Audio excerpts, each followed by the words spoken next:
his tent, rushing to greet three strangers, taking care of their needs beyond what is promised. The promise on their part as angels that a year later, finally, Abraham and Sarah would have a son, Isaac.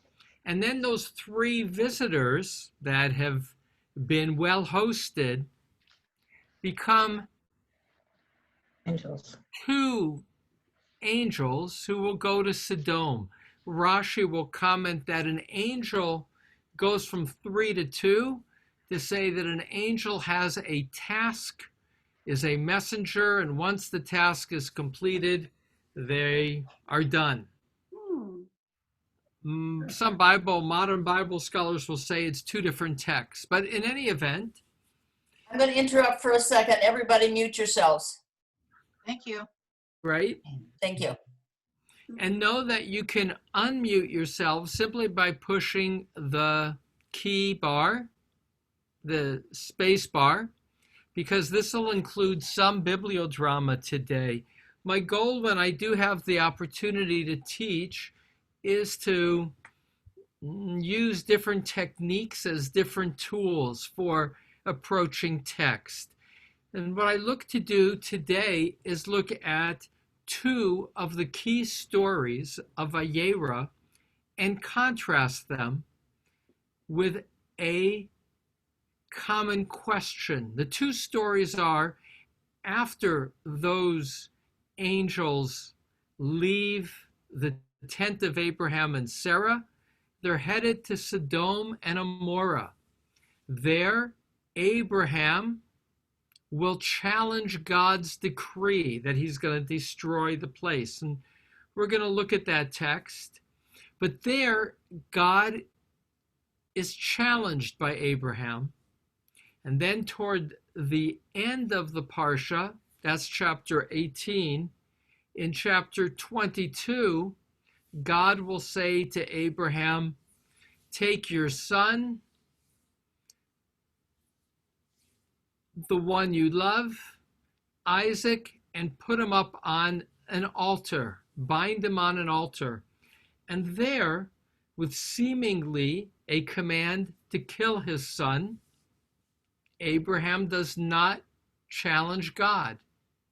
And so that counterpoint of when do you challenge God and how, that's the key focus for this sharing for this hour. And so what I'd like to do together is take it a story at a time. I'm going to start with chapter 18, verse 17. So if you have a Chumash, I hope everybody does, open Genesis 18, verse 17. I'm going to use the Eitz Chaim, but I have other books around me here in my office to make reference to.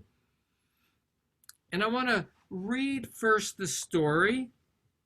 I'm going to share some commentaries about the story to give the question context.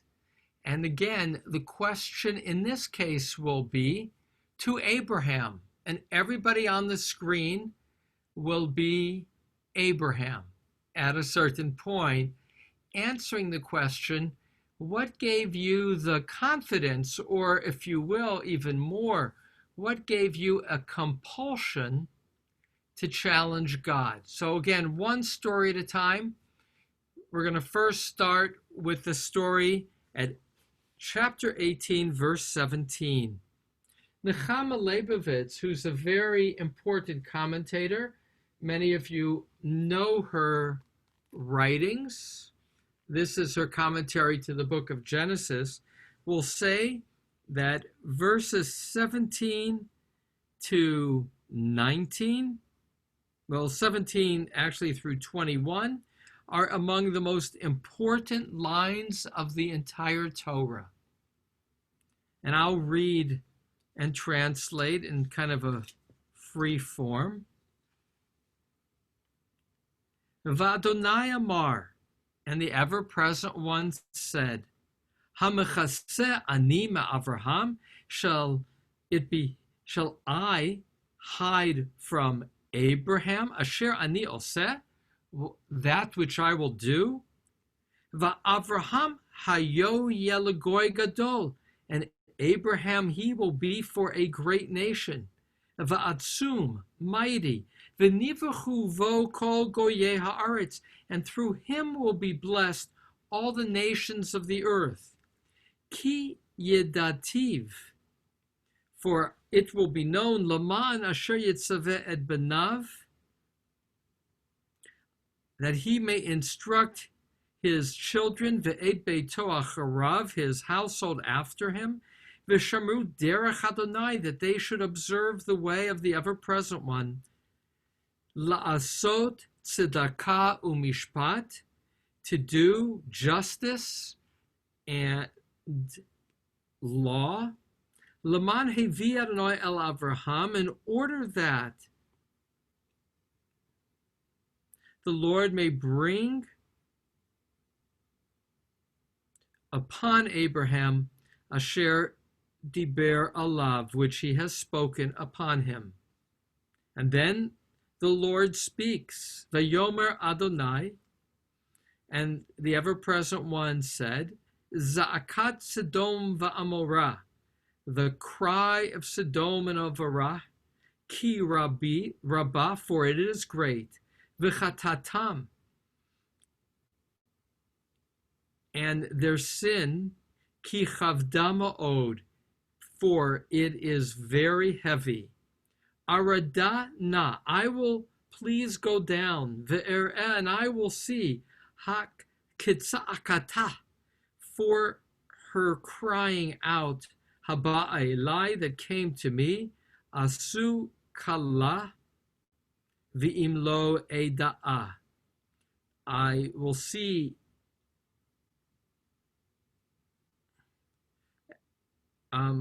whether I will do accordingly, or if not, I will take note, I will know.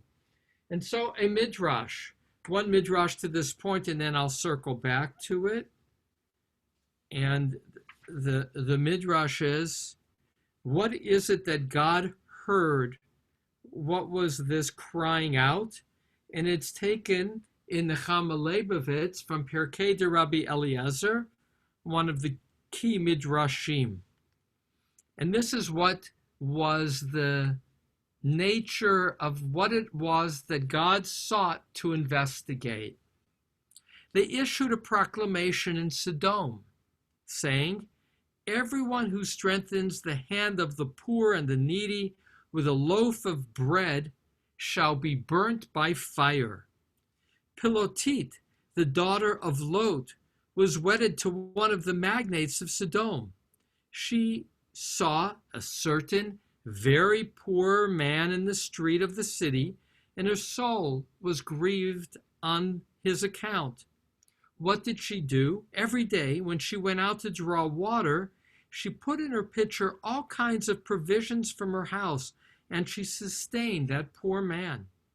The men of Sodom said, how does this poor man live?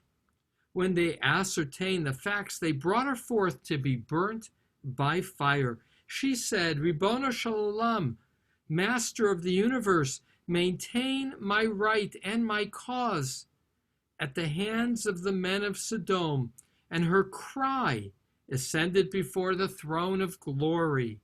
In that hour, the Holy One, blessed be he, said, I will go down and see whether they have done altogether according to her cry, which has come to me. And if the men of Sodom have done according to the cry of that young woman, I will turn her foundation upwards and the surface of Sodom downward.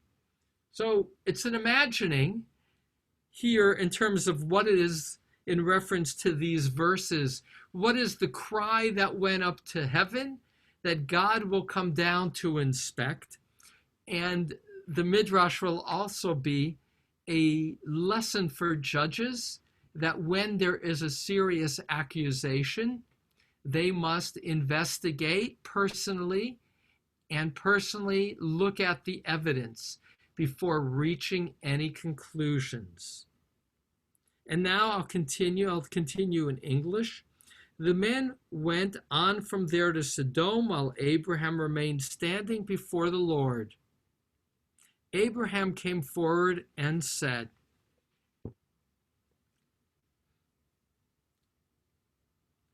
so he stands, Va'avraham odenu omed lifnei Adonai. Abraham is standing before God. Vayagesh Avraham, and the word Vayagesh, like Vayagesh Yehuda, is to approach. Yehuda, remember, he's the brother who stepped forward on behalf of all the brothers when Joseph had taken Benjamin into captivity because he had found his silver goblet. Vayagesh, to come before, Rashi will say, can mean to come forward is to come forward in the midst of danger. So for Abraham, Vayagesh is to endanger himself and to respond in one of a variety of ways, either to do war, in terms of how Vayagesh is used elsewhere in the Bible, to make a plea, or to engage in prayer. But what is clear with the use of the word Vayagesh, as emphasized by Rashi, is that Abraham, in coming forward in this moment, is doing so at great risk. Mind you, he's been promised a son, but the son will not be born until chapter 21. So if you get on the bad side of God, your long-sought fulfillment of a child with your beloved Sarah could go to the wayside. Nonetheless, he comes before God in verse 23, and he says, Ha'af tisped sadik em rasha, will you sweep away the righteous with the evil? Now, the first thing to know is, who's he protecting when he first begins to speak? He's protecting the righteous, not the wicked. One of the essays in the Chama Leibovitz book of commentaries, this very question: what is Abraham's aim? Is it to save the righteous because God's going to turn, is going to destroy the whole city? Or is he also seeking to protect the innocent who live among the righteous? And you will see as this continues that Abraham is going to vacillate his argument. But his initial argument, verse 24, will be, Ulai yesh chamishim tzadikim b'toch ha'ir. Maybe there are 50 righteous. Ha'af tispeh, would you sweep it away, wipe it out? V'lo tisal makom, and wipe out that place. L'man chamishim tzadikim asher b'kirba, on behalf of the 50 who are in its midst. Now, I'll pause there. You can see verses 23 and 24 have a tension in it. The initial argument in 23 is, what about the righteous? And then, would you wipe out an entire city if there are the 50 righteous? Now, we're not told where the number 50 comes from, but there is another beautiful midrash, and now another book. And again, I got to pace myself because I'm headed toward Bibliodrama rather than just teaching, and you're going to be the actors in the Bibliodrama. But this is from another book called Legends of the Jews, collection of midrashim, but written rather than as individual midrashim, written almost as a narrative by a professor from the Jewish Theological Seminary of an earlier day named Louis Ginsburg. I think Louis Ginsburg was, Henrietta Zolt's lover, the one who would create Hadassah, but they never married. In any event, this is Louis Ginsburg. When God saw that there was no righteous man among the inhabitants of the sinful cities, and there would be none among the descendants for the sake of whose merits the rest might be treated with lenient consideration, he resolved to annihilate them one and all. But before judgment was executed, the Lord made known unto Abraham what he would do to Sodom and Gomorrah and the other cities of the plain, for they formed a part of Canaan, the land promised unto Abraham. And therefore did God say, I will not destroy them without the consent of Abraham. Like a compassionate father, Abraham importuned the grace of God in behalf of the sinners. He spoke to God and said, Thou didst take an oath that no more shall all flesh be cut off by the waters of a flood. Is it meet that you should evade your oath and destroy cities by fire? And now editing forward.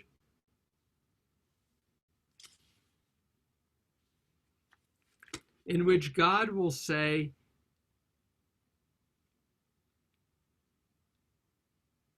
that it was precisely for this very reason, Abraham, that I have chosen you, because you have the courage to speak on behalf of justice. And now, a pause, at least in the Midrash. And now, when Abraham hears the invitation, of course, Midrash, that's when Abraham gets really, if you will, saucier, a little stronger. Chalila lecha, verse 25. Far be it from you. And again, the word chalila is this strong, like, how could it be this kind of, I can't believe it.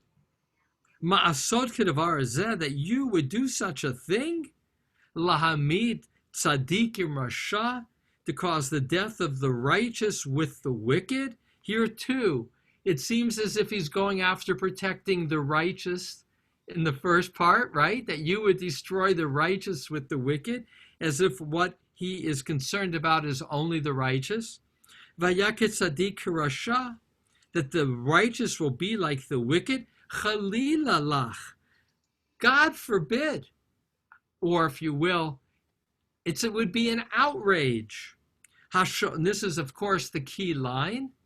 Hashofet kol haaretz lo yaaseh mishpat, that the judge of all the earth would not act justly. And then the negotiation will continue.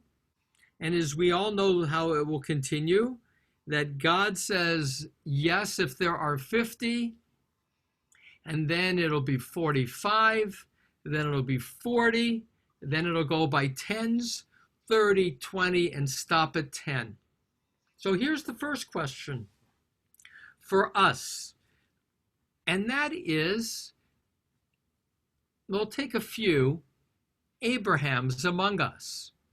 Why did you believe? Oh, and I'll add, Gunther Plaut, who is another important commentator. Gunther Plaut spent 19 years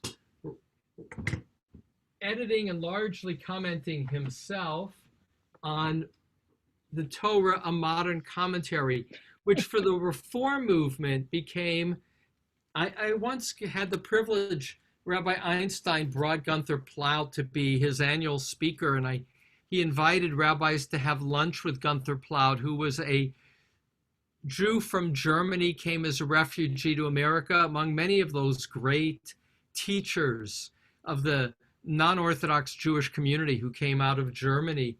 And Gunther Plaut was then in his mid-80s when I met him. And he talked about how it took 18 years because all of his contributors kind of fell away and it was left to him. In sum, what Gunther Plaut says in his commentary is that there's no parallel for this story in the ancient East. No parallel, both in terms of God destroying a city in the day, and no parallel for somebody arguing with God. in order to reduce the number to save the righteous and the wicked, as it will play out, along with the righteous. If there are 10 righteous, then the entire plain, not just the cities of Sodom and Gomorrah, but the entire plain of that area, which Lot, you may note, chose to live in because it was a very well-watered area. It's not the Dead Sea that we think of today. It was an affluent area.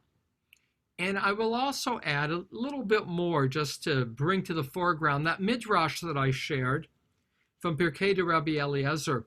What the rabbis will emphasize as the immorality of that area is that cruelty, and marked even on a lower level, the failure of hospitality was legislated, meaning when it became a public way of operating. It wasn't just some people were good and some people were bad, but the law of the land was evil. The law of the land, at least within the Midrash, explaining why Sodom and Gomorrah warranted destruction. When it becomes the law of the land, that's already worthy of destroying the entire city, because it's the failure to operate collectively with even a semblance of kindness. So you're Abraham. Why do you argue with God, who says, this place is so corrupt? They've legislated kindness, against taking care of a stranger, against even giving a loaf of bread to a beggar, to a poor person. It is the place of consummate selfishness, legally. Why do you argue with God? So come to the foreground, Abraham, to explain yourself. I've got Well, Okay, Alex first. okay. Go ahead, Alex. Okay. First of all, You're Abraham. So wait, to do this, Alex, let me tell you how we're going to do it. All You right. have to be enrolled as Abraham, explaining your behavior. Why did you come forward and challenge God? am I talking to God or am I talking to you? You're being interviewed by me, Okay, but you're Abraham explaining your behavior. great. The Lord kind of set me up a little bit before he laid, all this news about Sodom and the destruction of Sodom on me. He said, look, I'm going to make you a great nation. I'm going to make your descendants a great nation, and their greatness will be based upon the fact that they will be trained in the laws, that they will be able to recognize justice and to act justly. All right, so he laid that on me. And then he tells me about Sodom, what he's planning to do about Sodom. And I know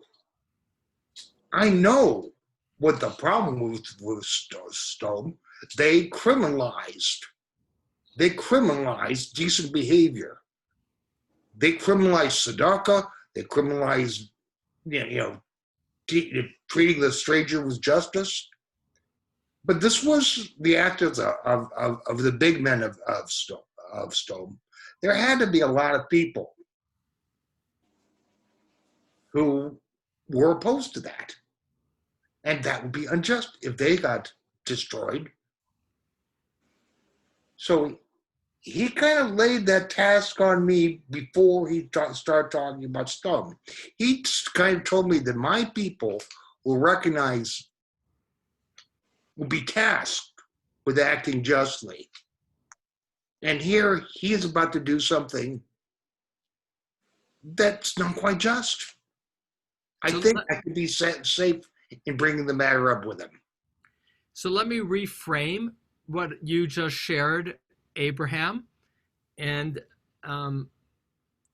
that's to affirm what you shared and also to expand a little, but as you, and that is God has conveyed to me what I anticipate God had repeated in his own mind, and that is I've been chosen to create a people marked by those words, tzedakah umishpat, generosity and justice.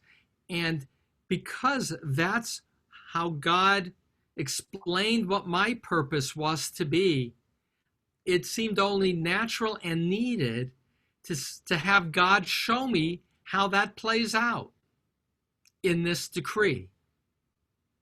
So I'm not just it's not even challenging God. I'm looking to learn from God.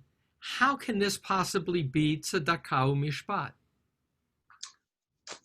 That's true too. And one more thing I want to emphasize. Yes, Abraham. That he laid this on me. You're going to be the people of Mishpat and Tzedakah. Yeah. And then he laid on me, and I'm going to destroy Stone. Yeah. And everybody in it. Yeah. And it's just, the timing seems a bit instructive to me. Yeah. Thank you. A good start. Let me just go one step further, and that is verse 27. After God says, if I find within the city of Sodom 50 innocent ones, I will forgive the whole place for their sake. And then Abraham speaks and says, Vayomer hinena, and he says, behold, please, ha'olti ledaber el Adonai, here I venture to speak to my Supreme One, va'anochi afar ve'efer, for I am but dust and ashes. What if the 50 innocent should lack 5?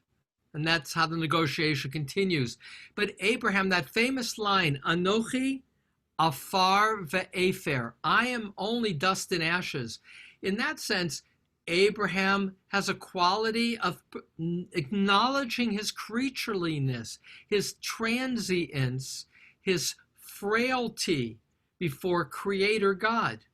And yet he continues to negotiate.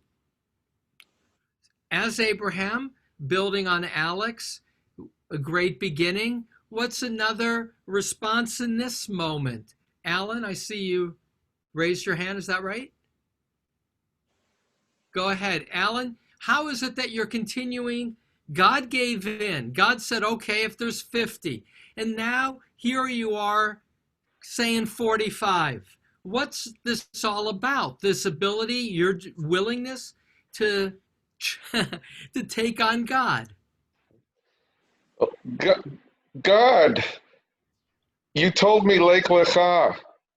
You promised me a great nation. You made many promises, but I didn't say yes until you gave me one promise. You said that all the families of the earth would be blessed through me. And I believe that meant that you are not there to judge the earth. It is going to be up to me and my descendants and all the people here. That you do not see evil and destroy. It is up to us to make those decisions. And so I am going to tell you that it is not your right anymore to interfere on this world because of evil and good. It is up to us to make it right. But I know I'm just a person, and you still can change the rules anytime you want. But I am going to try my hardest to make you understand that this world is going to be up to us to make those decisions about good and evil. And I am not going to stop until you at least acknowledge where we all stand. So that's another contribution in terms of another voice, another angle on Abraham. Let me reframe it. And you can correct my reframing because I take it a little further and build on it. Um, and, and that is what I hear Abraham now saying is, God, when you called me so many years ago, it was to be a blessing to all the nations of the world, which meant that we in the world have responsibility, that I have responsibility for managing justice within the earth. And therefore, God, you're destroying Sodom and Gomorrah seems like a judgment that is taking away your charge to me, which is why I feel a need to question your choices. Does that sound right? Yeah, I think so. So let me add two midrashim from the early rabbis to build on Alan's. And that is, at this point, Abraham's name has already been changed to Avraham, which means the father of many. And they will explain that colloquy, that, that God's reflection before this moment, as saying, if Abraham is the father of all the nations, then I need to consult with Abraham before I do anything to the nations. And that kind of underscores what you were going to, but adding another piece to the call, and that's the name change itself, underscored his responsibility as Abraham for all peoples, which is why God had a need.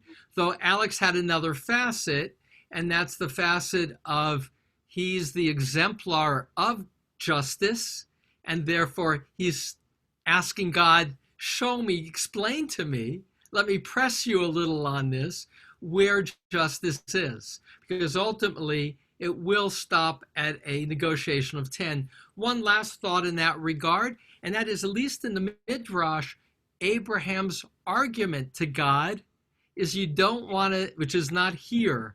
So that's between the lines, which is, God, you don't want to destroy them because you're going to get a bad reputation. You destroyed, with Noah's flood, buddy. You destroy everybody now. It's not good for you, which is what Moses is going to say later, right? When God says, let me wipe out the people, I'll start over with you. Moses says, not good PR. If you destroy everybody, they're going to say they took them out from Egypt just to destroy them. You don't want to do that. So that motif, at least in the Midrash, is also part of the context here, which I hadn't noticed before preparing for this presentation in terms of where the Midrash builds on these other moments. Okay, so those are two different facets of what you and why you as Abraham have now a need to say to God, wait a moment, God, think about this. Not 50, think about it. How about 45? How about 40? What's one more Abraham? Howard Mirowitz. But the way you did that, Howard, you did it very Kohen-like. Yeah, very priestly. Okay, go ahead. Sort of happened. Can you hear me? Yes. Okay. So in the previous Now, wait, chapter, 1 second, Howard, before you get going. This is Bibliodrama. So you got to be in this moment, Abraham. So you're explaining in this moment, I'm interviewing you as Abraham.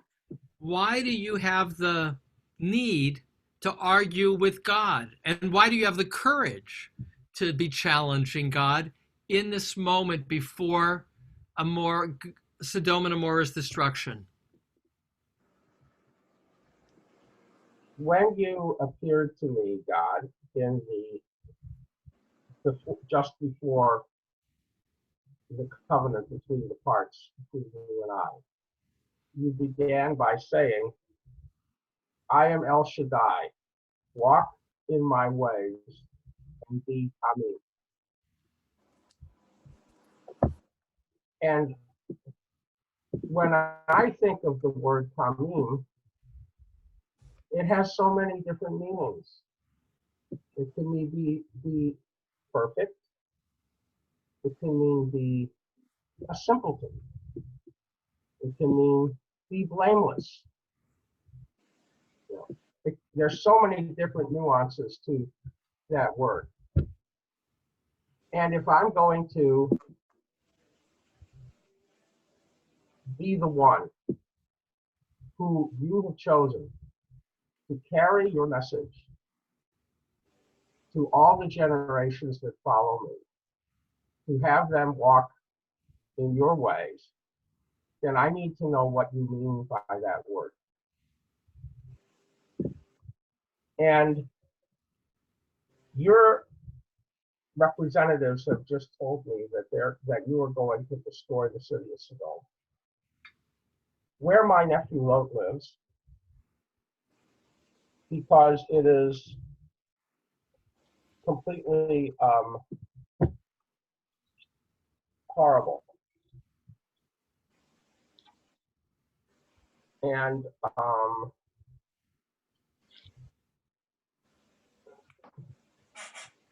their sin has been very grave. Okay. And before they set their judgment back to you, I would like to know, how can I be blameless for the destruction of this city? Mm-hmm. Because I've already made 70 souls to follow you.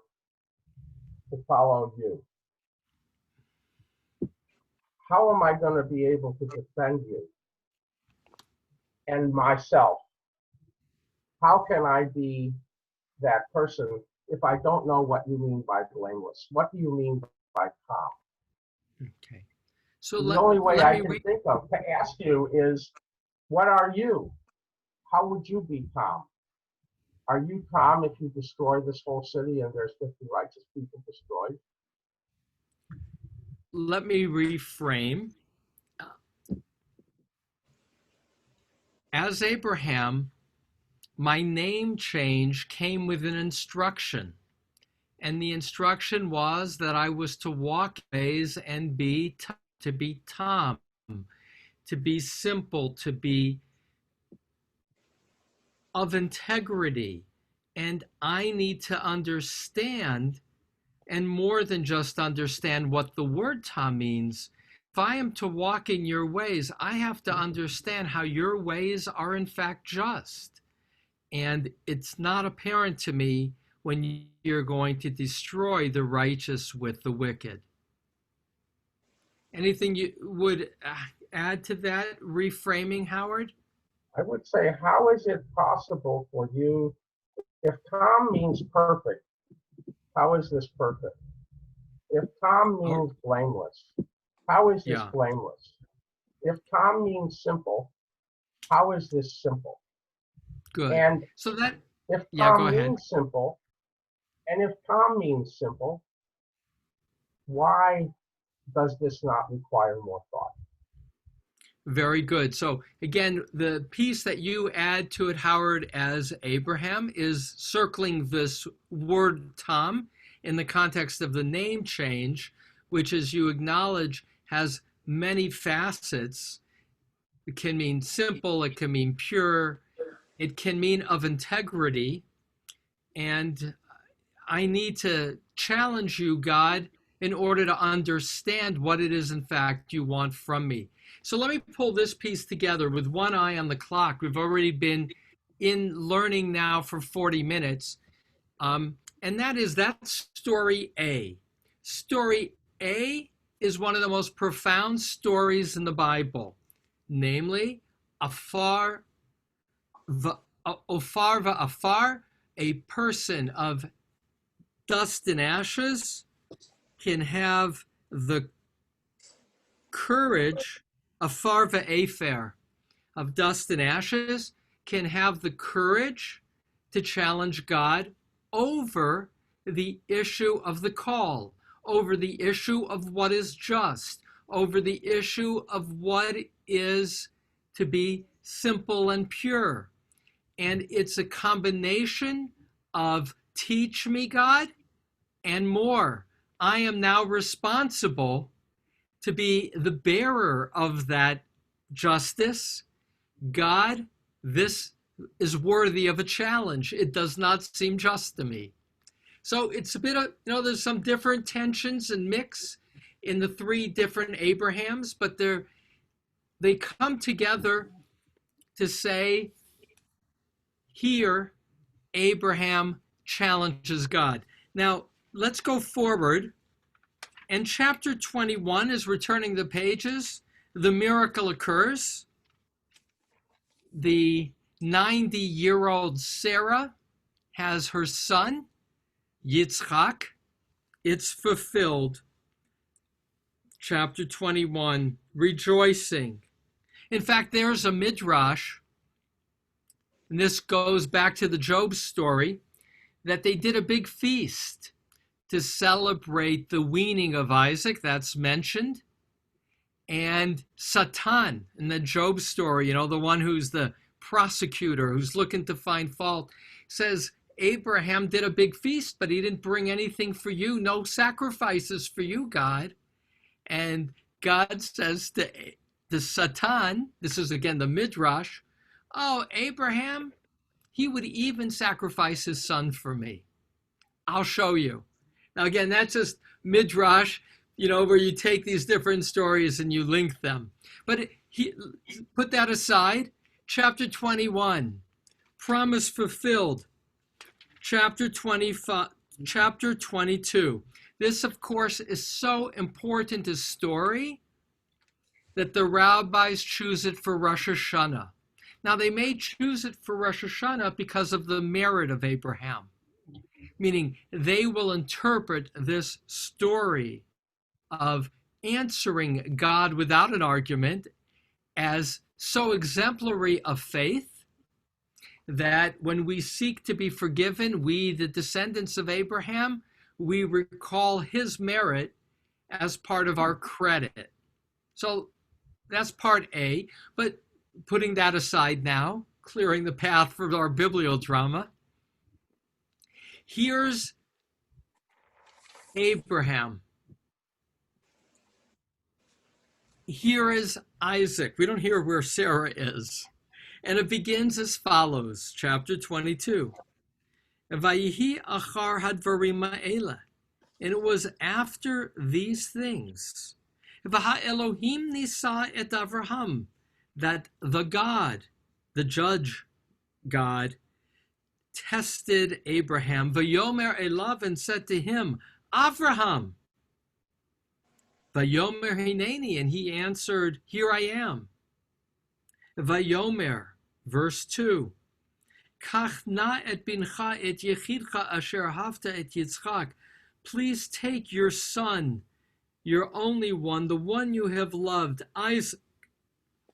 Velech lecha, and surely go. El haaretz ha'amoriyah, to the land of Moriah.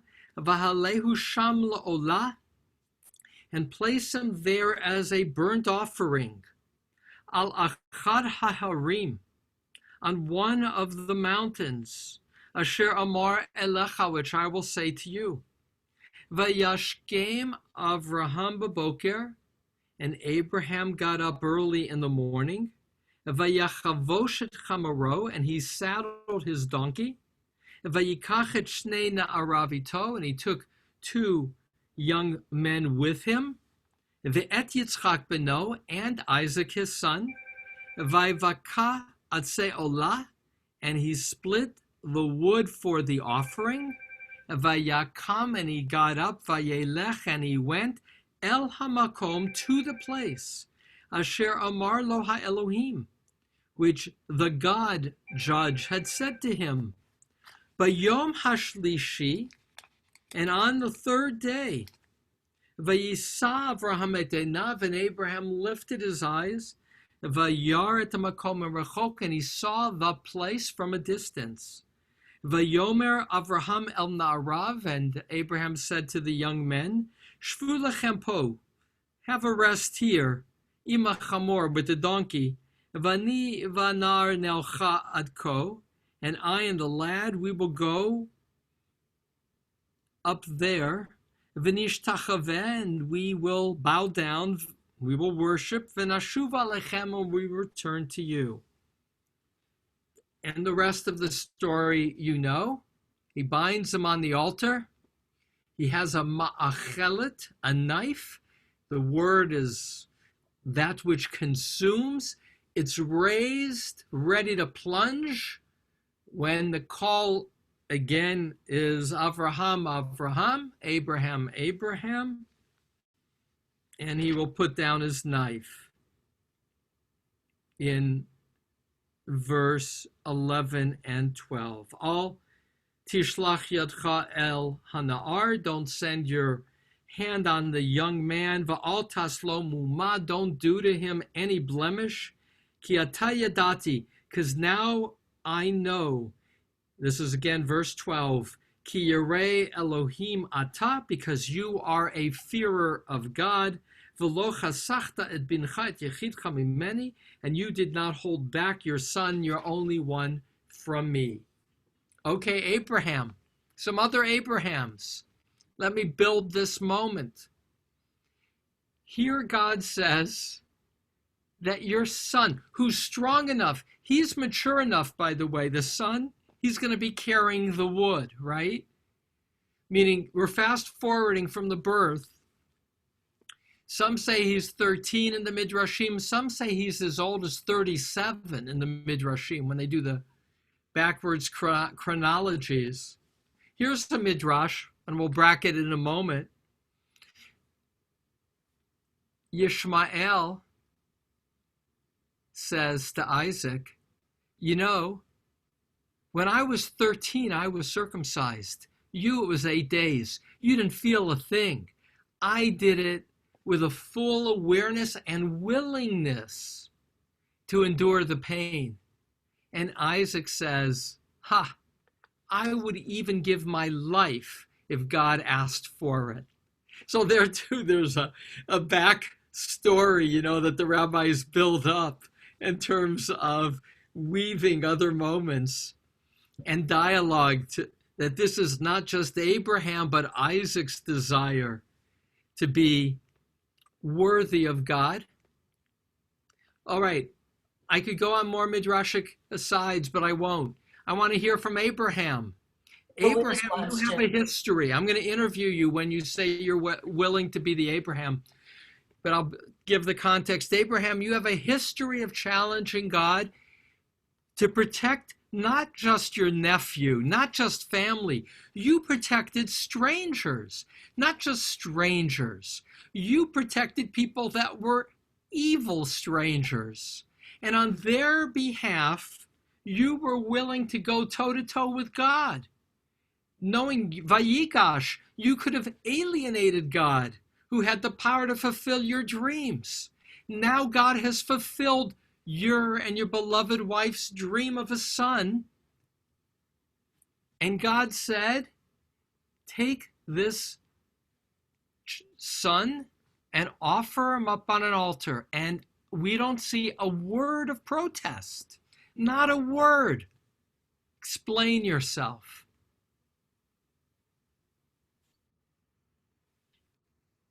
Luis? I think at this point. Now, again, I'm interviewing you, but 1 second, Luis. Luis, before you get rolling, you're Abraham, and I'll interview you. So you got to be in this bibliodramic moment. You have to be in character explaining yourself. Go ahead. Abraham, why didn't you protest? Okay, you're asking me, you asked me before why we should save the people of Saddam, even if there were so many innocent. And now you're asking me to sacrifice my son. Yeah. I have to decide if you are going to be the God that I want for me. You know, I challenge you, God, to be the God that I want to be for my God. But what point, Abraham? But Abraham, I'm a good God. At what point do you challenge me, Abraham? You took your son, you put him on the altar, you bound him, you had the knife, and the knife was getting ready to plunge. I When don't think, yeah, God, I don't think you would have let me do it if you were the God that I think that I worship. so you didn't challenge me. Why didn't you challenge me? Is it because you believed I would never have you do it? That's correct. All right. So let me read what Luis is saying is Abraham. This Abraham says, God, I didn't feel a need to challenge you because I never believed for a moment that you would have me do this. Because the God that I know, the God that I worship, the God I'm loyal to, is a God of goodness. I felt I was being tested, but I never believed you would have me go through with it, which is why I didn't argue. Is that right, Luis? That is correct. Okay, good. That's a valuable response. Who else would like to respond as Abraham? Why did you not argue? Mike? It's nice to see you, Mike. Thank you. Your hair's gotten longer. It's a new look. Right. Okay. Lord, you have shown me ways, and I think you are different than other gods. The other gods, they sacrifice the firstborn, but you're different. You have also told me that my son is going to carry on. Well, if he's dead, how can he carry on? So I'm going to reframe, and it's similar to Luis's, Abraham. God, you said that my son Isaac was going to be my heir. That promise I held dear. And because you made that promise, and I trust your word, I never thought you would have me go through with this seeming offering. That's why I didn't need to argue, because of the promise you made me that my son would be my heir. Is that right, Mike? Okay, another facet for Luis's Abraham, it's more about the God of justice. For Mike, it's also about justice, but it's also specifically a promise. And next, Abraham. Pat, go ahead, unmute. As you're now Abraham explaining, why did you have that knife above your son and you never argued? I brought my son, the son of the promise, and he needed to see that God would not allow him to be killed. Even though I was being instructed to do that, he had to see this for himself. He had to come to know the God that I believe in. So I'm going to reframe your insight, Pat, as Abraham. My son Isaac is my spiritual heir. I want him to know in the deepest way that God is a God of life and that God would not allow his death. In some way, this was both a test of God, but I believed in God and the opportunity to teach my son the nature of God and the nature of faith. Okay, good. One more. Another Abraham as to why you didn't argue. Howard, I see your hand. Howard, did you volunteer? If so, you got to unmute. God, when we spoke before you destroyed Sodom, and we talked about what it means to follow you, I thought I understood at the end of our conversation. And now you have asked me to kill my own son. And I have decided that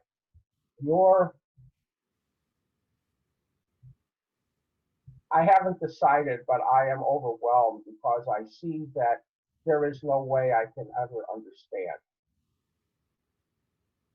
by my simple logic, because I'm nothing but dust and ashes, what it is you want me to do. I don't understand it anymore. So I'm going to just trust in you blindly, because I have no other, my will is not important to me anymore.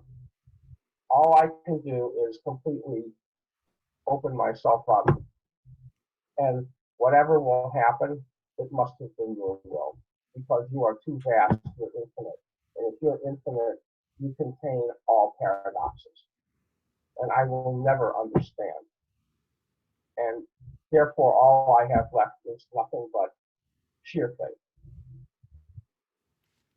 So let me reframe this last voice of Abraham.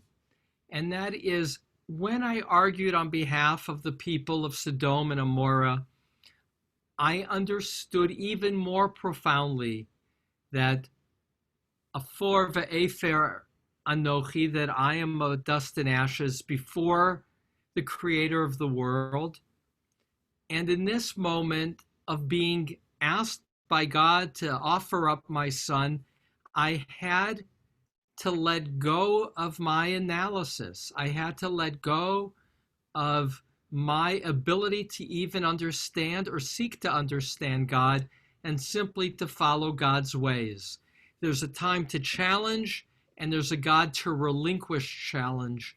This was a moment for me of knowing that my faith meant letting go of challenge. Is that right? More like, my faith has no foundation. I cannot expect to require God to give me a foundation for faith. So I can't expect God, whose knowledge is not my knowledge, to necessarily always explain. There's a paradox. And the paradox is, in this case, I had to relinquish my sense of authority and accept God's authority. Is that right? Or I have to relinquish my sense of the capability of understanding why And God is exercising such authority.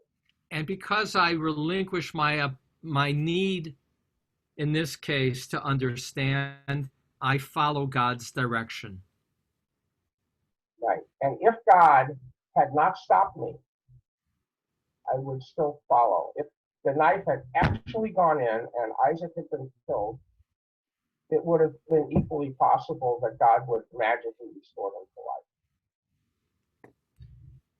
Oh, you circle back to the others in this moment and circle back and say, even if my son was killed, I don't believe he would remain dead, because I do still trust that God, in this mystery of God who is creator of life, would have reignited and reinstilled life in my son. No, So, different. oh, go ahead. That's why I have you correct me. I said it was equally probable. Oh, equally probable. That meant that I cannot understand whether God is going to. I can't understand whether God is going to revive Isaac if I actually kill him. I can't understand whether God is going to stop me from killing him. I can't understand anything about God. Yeah. I can only follow God. Okay, so that was And whatever happens, right, that was the original. If he were to restore Isaac, there's a chance that he might do that. It's probably 50-50 chance. But I can't I can't believe that he will, and I have to follow him anyway. So I'll reframe, and then I'll pull this piece together with some commentaries and some thoughts. So God's knowledge is not my knowledge. I suspend analysis and understanding to follow God's ways with a hope that God will ultimately do what's right. I believe God will do what's right, and I have that hope that that will mean that my son, even if killed, would be reborn. But at this point, I cease to think. I act on behalf of God. Right.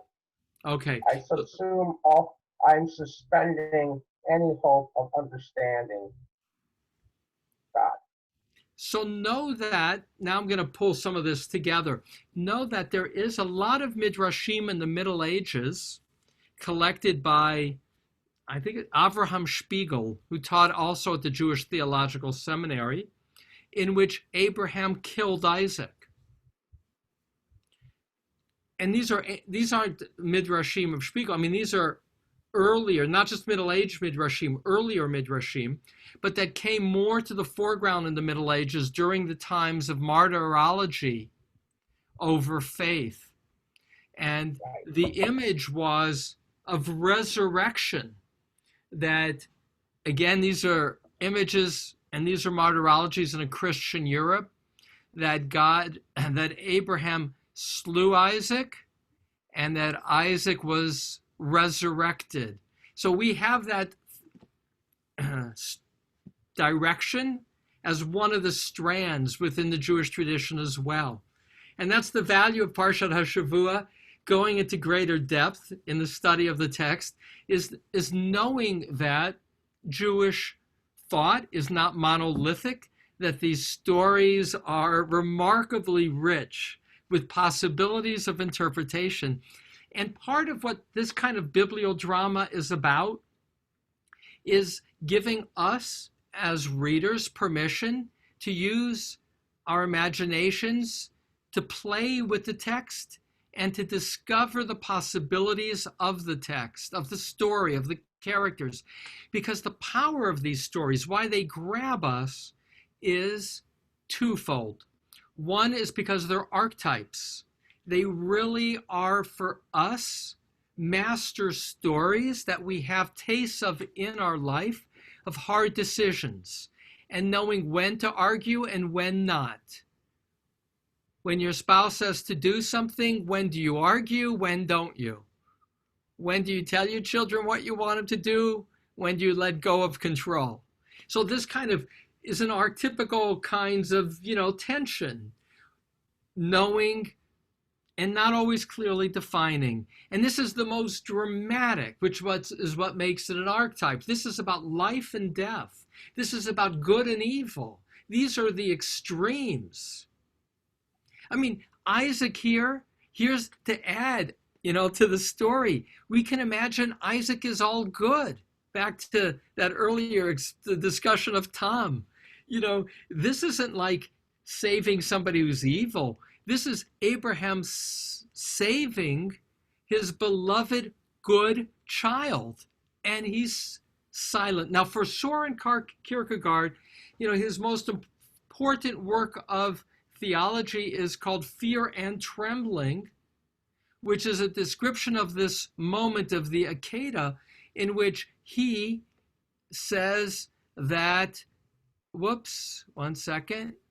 in which he says, this is the test of Abraham to take the leap of faith, to suspend judgment, which is Howard's last play, and is also a play for many of the rabbis. Many of the rabbis will go down that path of saying true faith is letting go at a certain point of challenging in even more, seeking to understand God, but following God's word, God's way. So that's one direction.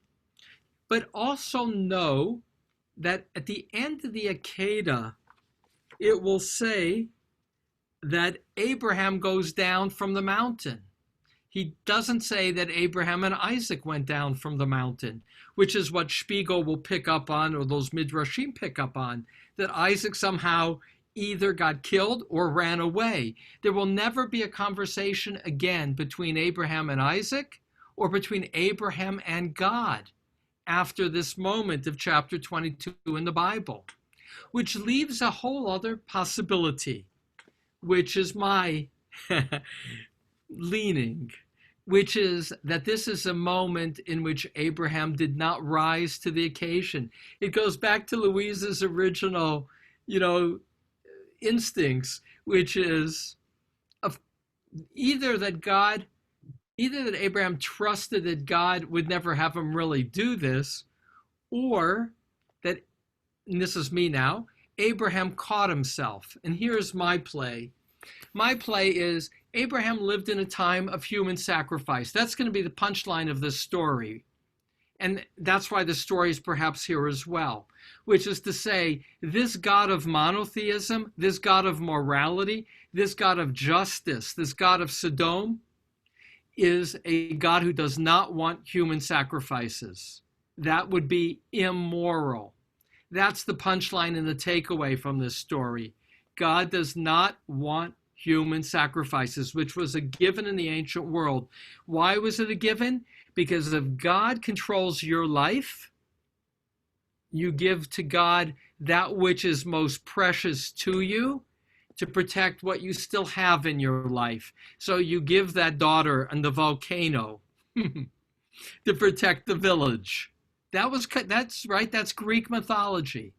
You give your God to Moloch in the Canaanite realm to protect the rest of your family, because God controlled the vicissitudes of your life. You needed to appease God. But this God says, I'm not that kind of God. I don't need to get appeased by sacrifices of humans. I need to be appeased by you being moral and just.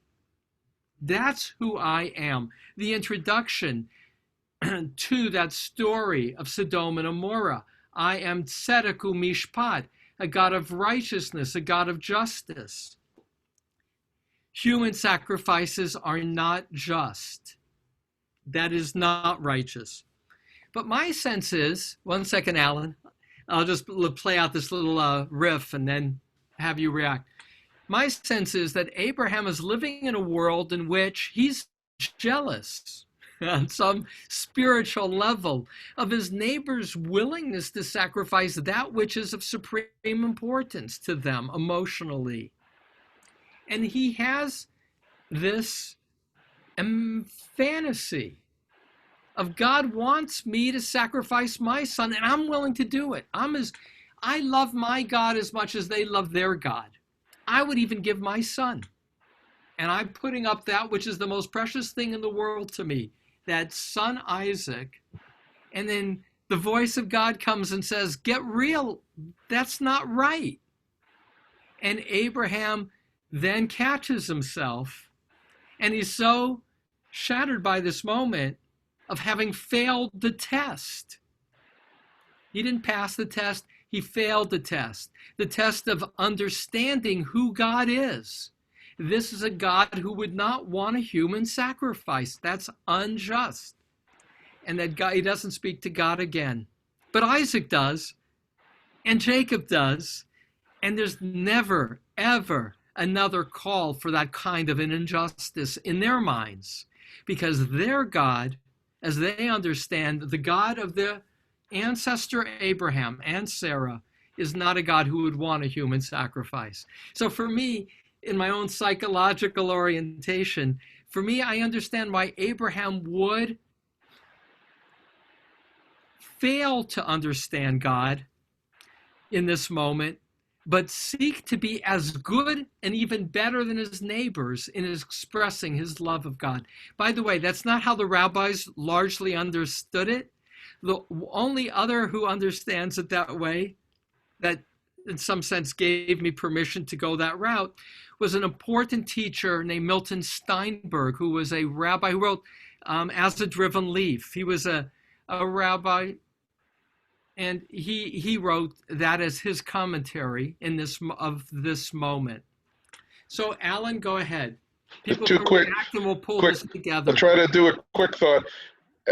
Since I started reading this story as a cognizant person, I've always thought that Abraham didn't reach past this test, as you said, and based more on the fact that he never really got a new blessing after, and that At the end of the story, God doesn't talk to him; he sends an angel. It sounds like a second class. Like God was disappointed, didn't do something right. But today, the way you've couched this together, I see something different. Go ahead. let's take Abraham out of the story completely. Yeah. The first story of Sodom and Gomorrah is about what we normally think of as human justice, that we have to separate the innocent from the guilty. That's the basis of law and justice. That's human justice. But we also know from, such as, when bad things happen to good people, and a lot of what Rabbi Artson was talking about in his series recently with us, the world is set up in a way that bad things happen. The just are killed by the fact the world exists. This is the way of the world. Yeah. Where we have two very holy, righteous people, Abraham and Isaac, and bad things are going to happen to them just like anybody else, and there is no answer to that. That is the world. There is no choice. Yeah. Abraham didn't pass or fail the test. There was no test because there was no choice. This is the way it's going to be. Yeah. There is going to be this is the way the world works from God's standpoint. And so I see just taking Abraham out gives you a little different perspective. So let me Can do I a little bit. May I add One- a little? May I one- add something? yeah, to that? One second, Howard. Let me just riff off of Alan's thought and then Okay. Howard. And that is, here's an interesting dimension to your comment that the good suffer in a world because that's simply how the world works. What that evokes for me, Alan, is the question of why just 10? And the rabbis will say, and again in the Midrash, in other words, why in the negotiation does it come down to 10? Because ultimately, the way of 10 is a micro community. And if there isn't even a micro community of goodness, then the community will shape a world of evil and the righteous will suffer. It just is. That's the way of the world. And that's to emphasize the need for, and that the evil of Sodom is just that as a community, they had shaped laws collectively. It wasn't the acts of individuals, it was the acts of a community. So on one hand, the good are influenced and will even suffer in larger community, let alone by nature. And in this case, taking Abraham out, even a righteous Isaac can suffer in a world in which there is evil. Howard, you're going to react? Go ahead. I just wanted to add that I think that I happen to be very powerfully influenced by the way Kierkegaard looked at this. Because effectively, he said, the world is not understandable by principles or logic. Sometimes things happen that are just random. And they happen to anybody. They can happen to the most faithful person or whatever. Because ultimately, God is beyond all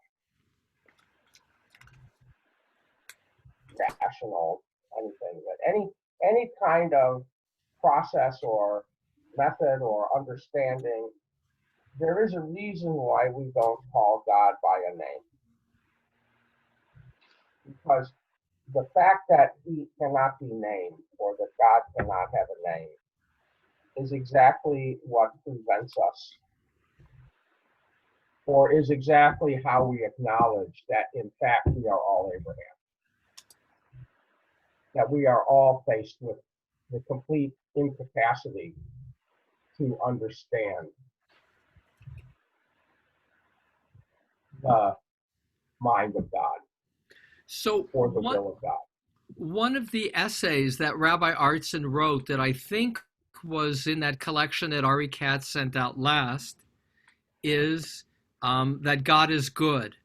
And for Rabbi Artson, in terms of his process theology, and it came into play in the responsa he wrote on homosexuality, the only way he can understand God as a human and has a need to is if the outcome is good.